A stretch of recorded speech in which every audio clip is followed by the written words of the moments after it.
Hey, how's it going, everybody? Welcome back to another video on Gentry Gallery.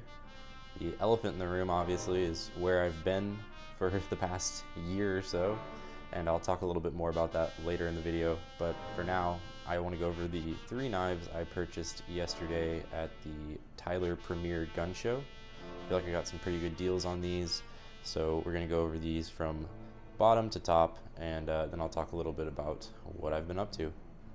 Alright, so to start it off, here is the case stiletto I picked up yesterday.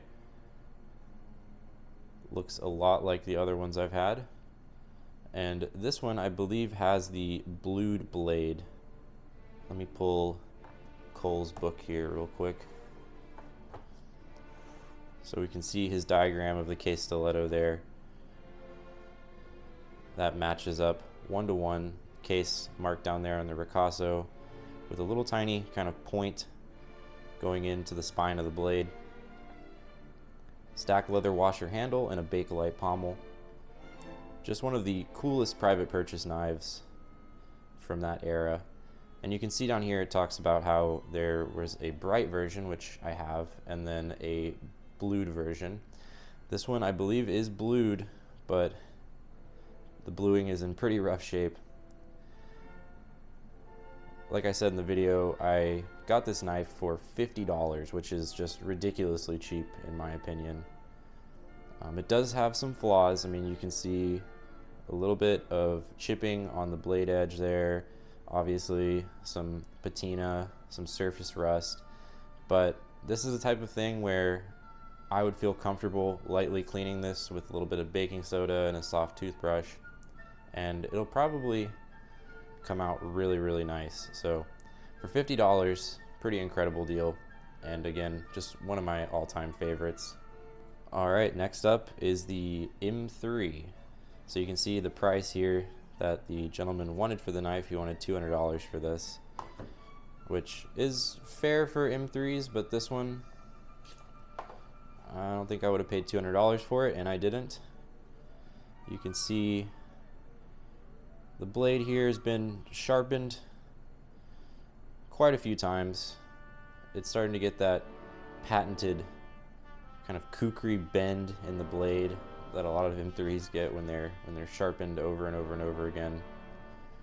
Guard is just a tiny bit loose, and the grip is in okay condition. No majorly loose washers or anything. Pommel's on there good, and no huge cracks in these Bakelite inserts, so that's nice to see. It is an unmarked blade, as I'm sure you noticed, and then we have here M3 Imperial on the guard, so a later production M3, still a very nice example. And if you were in the market to buy an M3 to use, I guess this would be a pretty good one. From a collector standpoint, I just bought it mainly because of the deal I got on it, and again, I like those Bakelite inserts. I'm just a sucker for the Bakelite. Really cool knife though. Over here we have the sheath, standard M8 sheath in, you know, decent condition. No major cracks or anything down here on this composite, and the only real damage we can see is just a little bit of kind of tearing or de-threading there on your belt holder. But overall, very nice. And I guess you could say I got this for about $150. I did buy this and the Jet Pilot survival knife in a kind of pair deal, so I would say I paid about $150 for this, which in my mind is a good deal for an M3 in today's market. And finally, here we have the Jet Pilot survival knife. Just an observation I've made on these in general is that the price has just been going up and up and up on these Jet Pilot survival knives. I had always kind of predicted that the Vietnam era gear would be going up, and I don't think I was too far off there. So this one is in, you know, it's in alright shape. Gentleman wanted $100 for this. I don't know if you can see that or not, but it says 1967 Camillus, and he wanted $100. So let's take a look at the knife itself.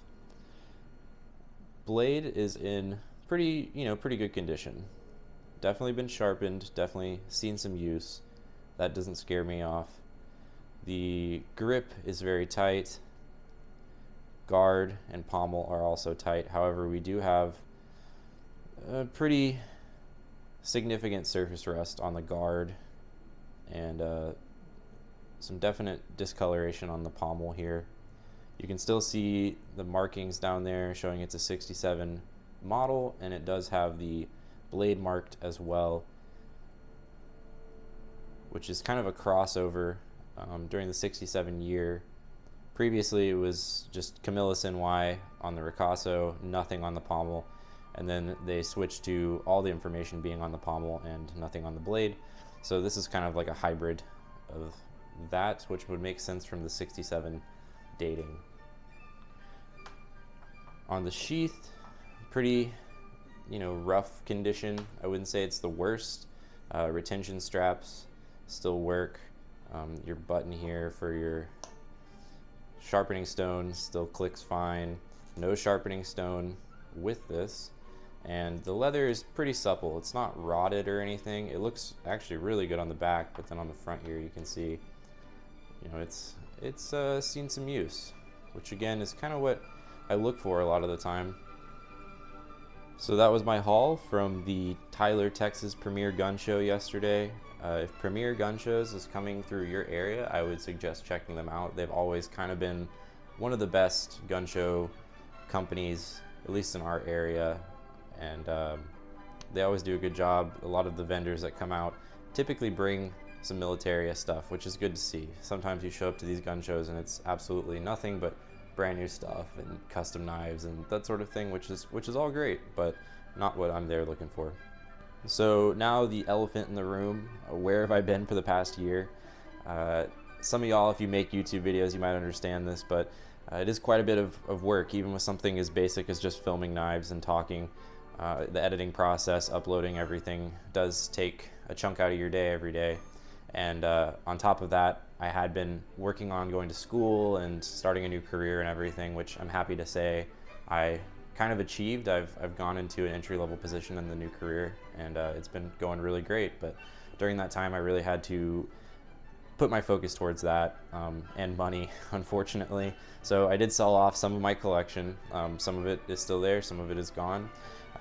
And now that I'm kind of comfortable in my new job and everything like that, have some income coming in and a little bit more time, at least on the weekends and stuff, I was really excited to start making these videos again and looking for stuff. So I really do appreciate everybody who commented on my last video. It was kind of a different style than what I usually do with the subtitles and everything. Anywho, really appreciate all y'all who have stuck around. Definitely seeing a lot of familiar faces in the comments, and it's just awesome to hear from y'all. So hope everyone's been doing well, and be on the lookout for more videos in the near future.